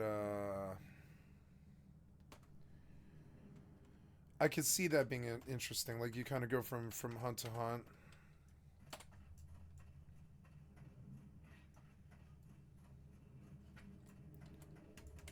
Ishnu Daldiel. Asha Fela.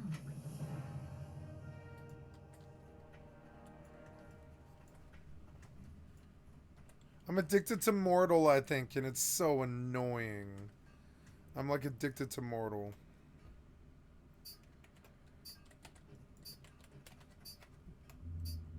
Imagine a new player, like I said, this is the biggest identified fall-off factor for new players. When they arrive to Milan here, they stand here and say, what do I do now? They don't know, so they take a break and they never come back. That's obviously very bad, right? This system allows them to finally get work, get character progression, learn the world, learn everything, and just build their skills and knowledge and become a long-term player. Very important system. And along with that, you get exciting rewards. So this sets up goals and missions for both new players and old players. So this is extremely important. Yeah, you should have done it day one. Want to participate, that is.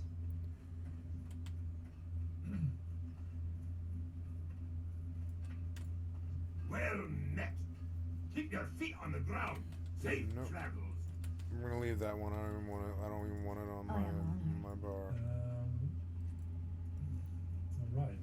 But yeah, you will be able to test some of these as well. We would like to see some inputs, and it's always good if, I mean, you guys that are players find things that we may miss, right? Even though we have a professional QA team, external hired, that does a hell of a job to make sure everything works as designed. It's a huge improvement and helps stability in patches. There's so much room for variations and clever creativity that some of you guys may find out, right? So I appreciate that support also. It just helps. Now that I'm probably done with taming, I've got to do creature control. You have to accept tasks before you hunt? Yes. You can't go out and hunt and then sit here, accept them, instantly fill them. So you will get first you actually get a location, you accept it, you go there. Oh, yeah? New Worlds on C? Yeah, I'll move that too. See that one. Yeah, I mean, I don't know. I like having New World on C, but not really anymore. I don't know. I'm done with New World for a time. Up in the hunting task in Bush Peaks, even says 300 meters. So a noob can't fail here, right? This is the first step. So they will get familiar with, okay, this is how it works, and you know, I can learn to go there. I will find them. I have this little. Oh, cool! It just takes you go. Oh, good. This is good change. So this will go live November 28th. This restores my faith in the game. If I could do that all the time and get money, and get into PvP out there with just PvP sets, yeah. There's basic things you could do here to improve the game. Noobs that are completely lost, but this will slowly let go of these steps. You have to learn. Okay, I saw wolves over there. I may be able to find them, and you know. But this is one option that shows you there are bush pigs here. So this system helps me to get going on the basic things. And these are vital for new player recognitions. This was lacking in Mortal 1 as well. We didn't have the whole handling there. So a lot of casual new players, they just quit because they didn't know what to do and they didn't bother to ask or figure things out. And many of those just need a little bit of a start and then bam, they become a long-term player and learn all these things, right? We don't want to overwhelm the meter with too much because online can be quite complex and deep, right? Before you are fully relaxed. Yeah, those are some of the things, right? If it's not clear, too small, wrong color, polish, wait, right? oh, wait. A new world folder already exists. Wait. So absolutely, we are working on those things. Smash the watermelon. Just wanted to see we have the bush pigs 74 The meters asteroid from is here. depleted. Oh, we got some missing. Oh no, yeah, here. just get rid of it. Yeah, this build isn't optimal, but it's in between build that we're testing things on. Yeah. So as you can see, this is a quite easy understanding system for those that ask, what the hell do I do in this game? Well, you go and, oh my god, I'm too slow. Come here, little. Ooh.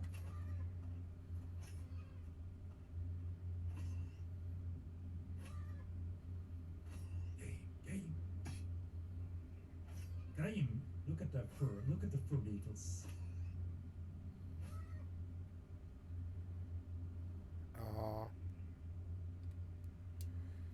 It looks more 3D with Lumos as well, I think. Yeah, it looks a little bit crisper. Looks like it's performing better. So these are the... Is he scared of dying or something? We want to make sure you can't fail on these steps as a new player. The aggro range is quite far. Yeah, he's got some digital crack, all right. He's got some digital crack. I keep thinking about it, and I see it, and he sucks us in with it a bit.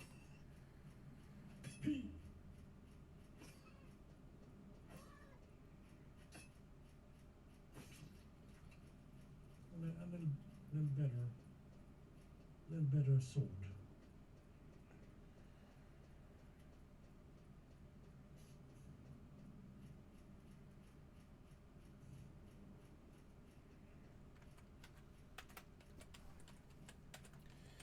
Yeah, we walk to the sea. The asteroid is depleted. Indeed. Yeah, so in short, you guys that knows where the bush pigs are obviously don't have to follow this direction. You can just go straight to them, right? But it gives a new player a direction to get going on the basic things. Yeah, it's good. You will learn eventually when you move around in the world where all the different creatures is obviously. And that's also part of the task. Where do I find this type of creature? This is one of my tasks to solve. In this case, I need 8 of those bush pigs to fulfill this order.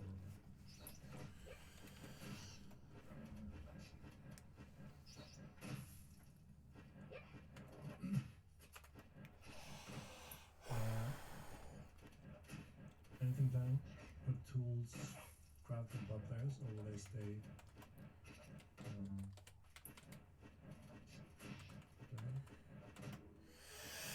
That's the message. Yeah, I mean, tweaking speeds, difficult levels on these mobs to make sure a new player can't fail on them is part of the polish we're doing right now. Shouldn't be too difficult to finish the first task, right?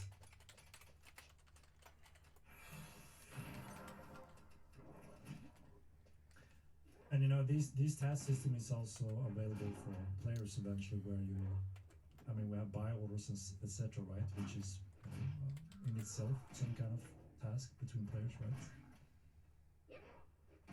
No, I don't drop this if I die, and again, that is to make sure you don't completely runs into the problem when you're doing this.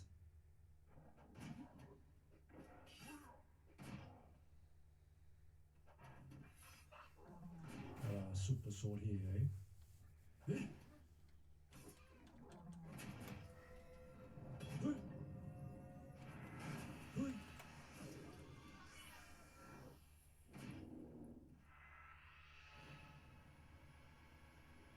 More advanced tasks for better guys. Yes, so this is only the first brackets of task, right? And you unlock higher difficulty levels as you go up in renown status from this task. So yeah, absolutely. There's a long list of progression. And obviously, you will end up in boss-like challenges. I believe in the game more now. Dungeons, which is a perfect thing for you and your squad, for instance, to do those together. We'd obviously also share great rewards. So this is just the first brackets. I don't think I should attack him. He'll just curse me. So again, you have to build up that renown to unlock those higher tiers. Again, also so a noob doesn't pick the kill the Spider Queen, for instance. Wouldn't turn out too good, right? So we have 5 out of 8. And that also differentiates a little bit the type of task you get and amount. This time I got 8 bush picks.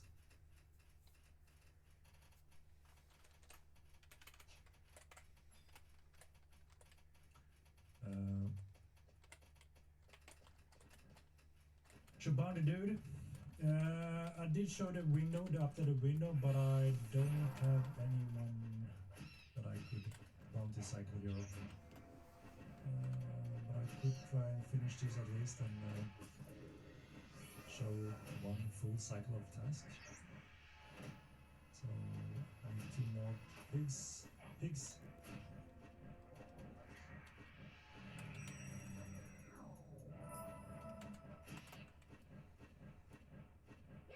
Little piggy.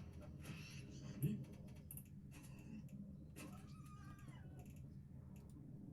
Little piggy. Come here. Beep. Task force completed. So now it's time to go home. I thought we had a waypoint that also showed my way back. But it doesn't seem like that's in this build.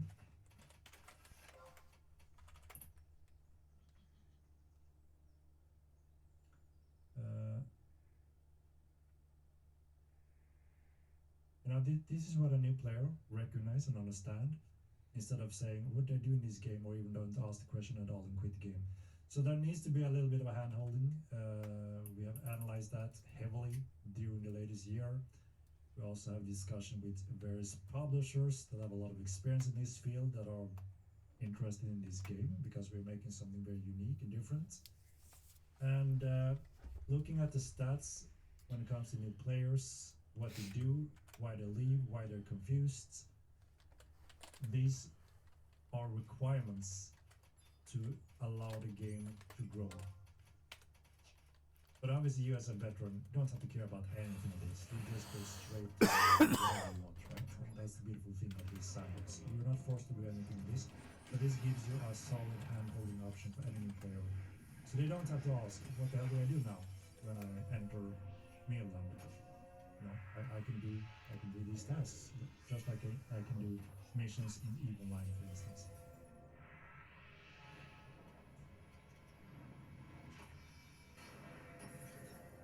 $130, that fucking asshole. Fucking dick.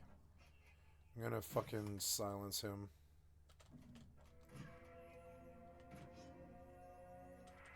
He resisted like everything. We have considered adding the option for the different weapons, yes. So if you don't want to be Bazaga. you could have the hammer. Oh axe, my or god, dagger. this silence That didn't stick, could did it? also be, Nope. soulbound, See if just I can like stick to this silence. I don't think I can. stomping sword. You know. This white is gonna kill me. Your skill has increased. At least I'm getting skill up off him. So we got some glory. Well, at least I We stopped got him. some hunter renowned. We got some silver coins. Your skill And has this is the increased. first basic thing. Thank you very much. If he kills my So I only have this 4 to choose from tiger. because of my current renowned. Oh my god, he status. did kill my tiger. Um, Thank god the hell slash didn't kill me. Oh my god, but the next as you 3 can hits see, will. I do have 36 Thundaga. now, Come on, man, I ran. He's paralyzed, which means paralyzed. can't I got out of range, I yet, got out of range. uh, Yeah, he has the spells to do kill me. Belbus, Son of a but bitch. eventually I can go up and eventually hunt brown bears and get greater rewards. There. And when I surpass this, you see this little There. progression bar as well to show that, you know, there's more to come. You expand this Fuck. list and you will get a lot more Fuck. challenges. Come on, man. He killed my familiar Two more pet good so quick. fights. So unfair. Like it was nothing at all. Yeah, new players struggle with leaving Haven. I mean, Haven works just. Oh god, what is it? As It's it is, Frost. right? I'm I okay mean, with Frost, yeah. No one get confused or have too much of a problem on Haven. Come on, We man. see Ah, that we have, get on him, get on a him. very high game rate compared to. I best just fight him. games, I best just fight They him. don't have major problems on Haven. They just Yep. follow those. The tiger will kill you. tutorials, Go through them and learn the basics, right? But it's when they leave to Mirland. Drain. Oh, it's gonna hurt. Please, They no. use Your the, skill has increased. NPC with a question Oh to the god, player. the tiger, They the don't know what to do. tiger. And some of He'll them kill take me a now. break. I have to And get out they of take a range. break when they don't have a Nope. goal or God something. damn it. Stupid ass Exactly. fucking This is skeleton. next. I need to do Fucking that tomorrow 3 because silences I wouldn't stick. And I forget about it, and I may not relog into the game. Fucking so If they have a annoying. friend or guild or a goal, then they're past that already, right? But those many new players that wanna try it out, they need a direction. So now, in this state I'm right now, I have a direction now. I know that I can soon take this next tier. I'm gonna unlock new stuff. You know, it's interesting to see what's next. I'm building my character. I'm building money. I'm getting some progression. I'm getting my glory. And soon I'm getting coins as well, hunting coins, and I can see cool rewards. All of a sudden there are optional goals that allows me to scout the world, learn about things, get better, and bam. Sooner or Bam. later I may Knock be it up a interested in notch. crafting or whatever that may be, joining a guild, and then I become a long-term player. So this is a very important, you know, core backbone system to show new players, you know, Fucking some blood basic saber. stuff in the world. I'm doing okay. I'm up. Again, renowned by doing these missions. So I just It's getting more finished fun. The this, zone's getting more one fun. Bush Pig task, and I got 36 renowned. So by doing the tasks, I get more of them, and that unlocks additional types, higher difficulties, higher rewards, and so on.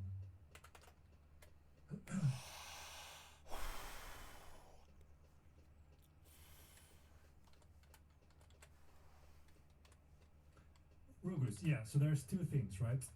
Most players leave because they don't know what to do. They have no goals.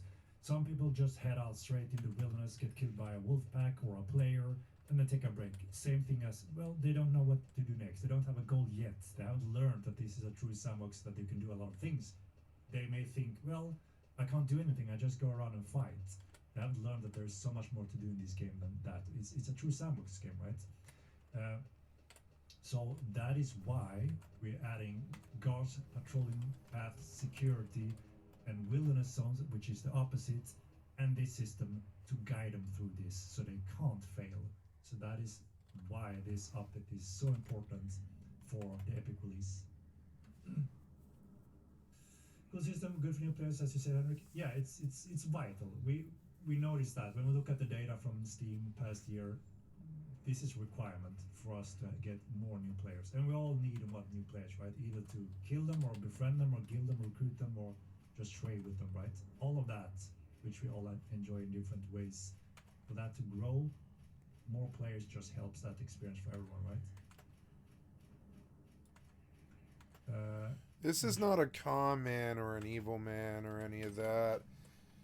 You know, I think about it and I'm like, yeah, 20 years of successful MMO, depending on how you look at it. There was a lot of problems because all the people that he deals with are shitty. But as far as, like, is he real? Yes, he's real. That guy's real. He's not a scam artist. I think the meta... I think we should have a little mouse over, right? It's weird. I don't know. Maybe a horse will change the game for me, but the meta is kind of weird because it's like you have to join a clan to get anything done, and that means traveling around all day doing nothing and waiting. And I don't know about that. I want to see what I can do with solo. See if Beastmaster can enable me to do solo, because I don't know.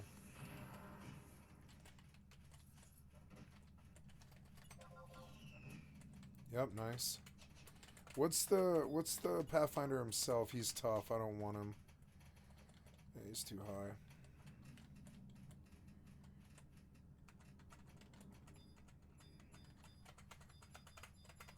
Is it a shaman? No, it's a leecher. Kill the leecher, he'll be easy. He's white mage, he's soft. The tiger will tear through him. I love the little cup on his back and all that.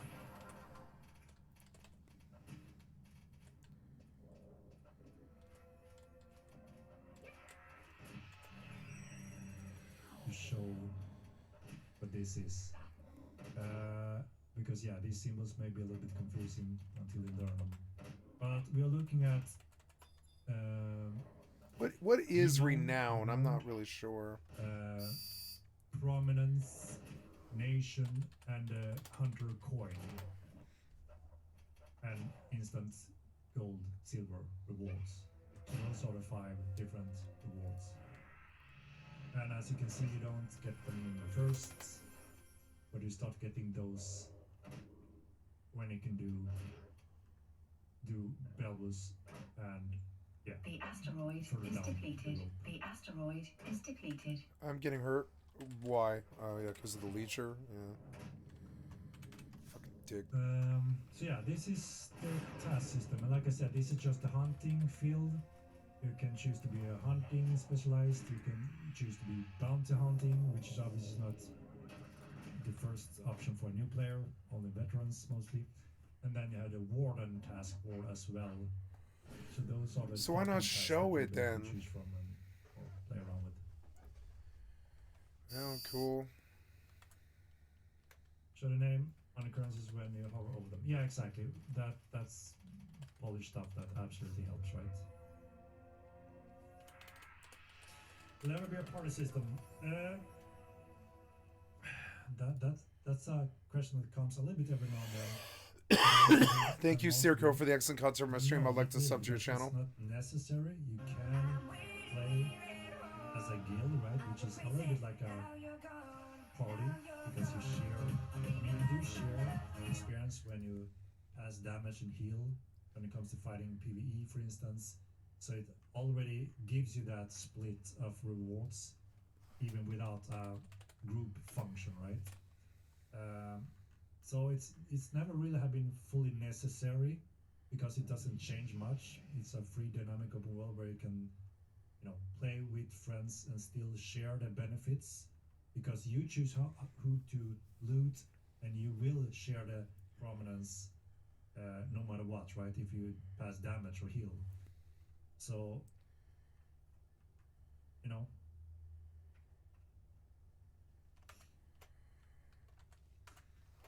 yeah, but sometimes you want to hang with people that aren't in your guild, maybe doing contract or whatever. Yeah, but you can still do that, right? Because what is limiting, if you think about it, what is limiting you for hang out with a casual group or another player?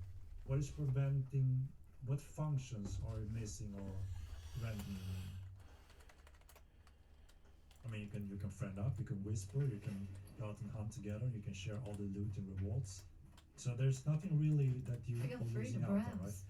I would understand if it's that. You can't split prominence. You can't split the loot because it would work like in World of Good Warcraft. luck, It's friend. assigned to the players, or you're not getting anything. Then I would understand, right? But you're already getting that. You are in charge of the actual loot splitting, so you're not really missing out on anything, right? What needed for group chat? So group chats. I mean, I guess yeah, maybe a group chat, right? You can still breeze put together, you can start a guild, but yeah, if you don't want to have a guild with those people, you can see a casual group chat. Yeah.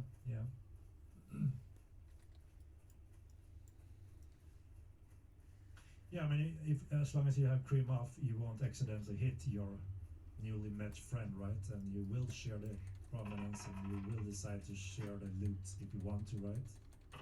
So it's not that we are missing out on a lot. Group chat, maybe, yeah.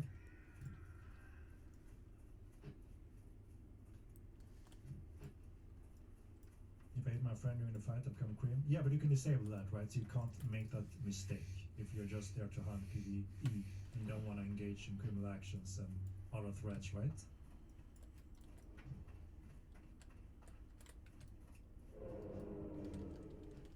Aggro. But I mean, we had a discussion every now and then to see are we missing out on anything? Do the game benefit from it? Will all the players agree and enjoy it? And when we reach a conclusion, well, we're not really missing out on anything other than, yeah, maybe group chat. You know.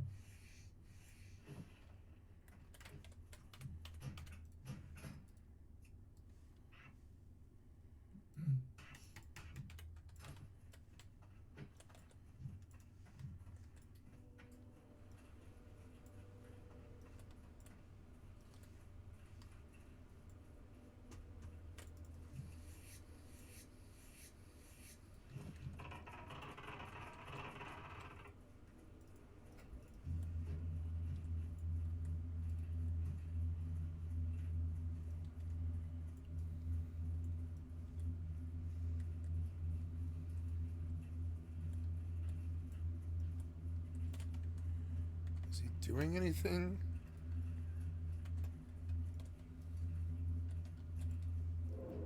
Right. Holy cow, we are at 2 hour mark, guys. Let me start this little thing also so we don't get way out of track here. Numbers market that shows most recent loot by after that, please. This is one of those. Do we really want it? Do we want to add that component in the game? Do we all agree it fits Mortal-line? You know, obviously I can see the meaning for it. It's very convenient to be able to just run at the arrow and there's my loot bag, because sometimes you forgot and you search and you run around. Sometimes you're lucky you find it, sometimes you don't, and then next time obviously you're more keen on learning where did I die. I put a little marker here, I recognize location, I run back to get it. There are some player skills involved with it, but maybe it's not necessary player skills, if you know what I mean. But it's some of those things that, sure, we could add it. Does it help the players, especially new players? Do we care about it? You know, some of those questions, right? Yeah, I think the outlines. And yeah, if it's no negative things and no one hates it and think it's fine and it helps a lot of new players, maybe it's something to consider, right? So you know, those are some of the things we do discuss. Aggro. Why can't you do it? I know, you know, we're always curious to hear with obviously our players, right? Just like.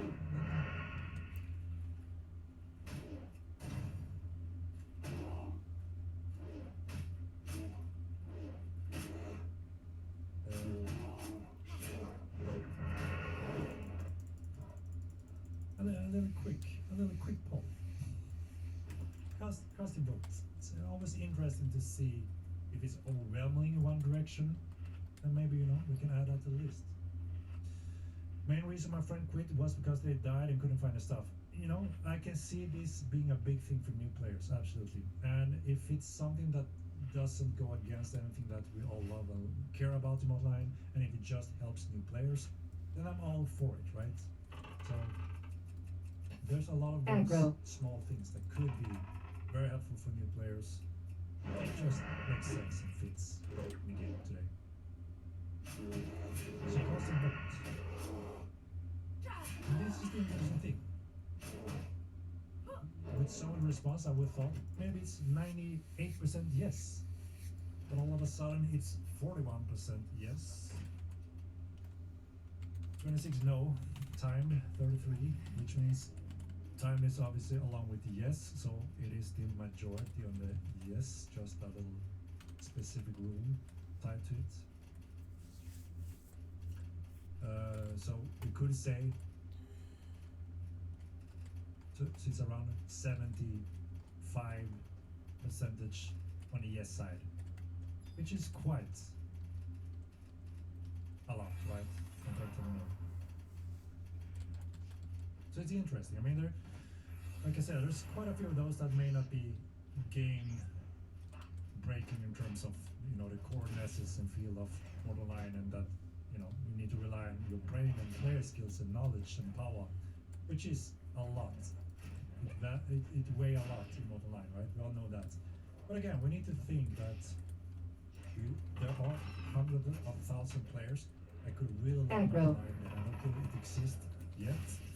And obviously, some of them may be knocked off the road of becoming a player if there's too many annoyances and hindrances that don't allow them to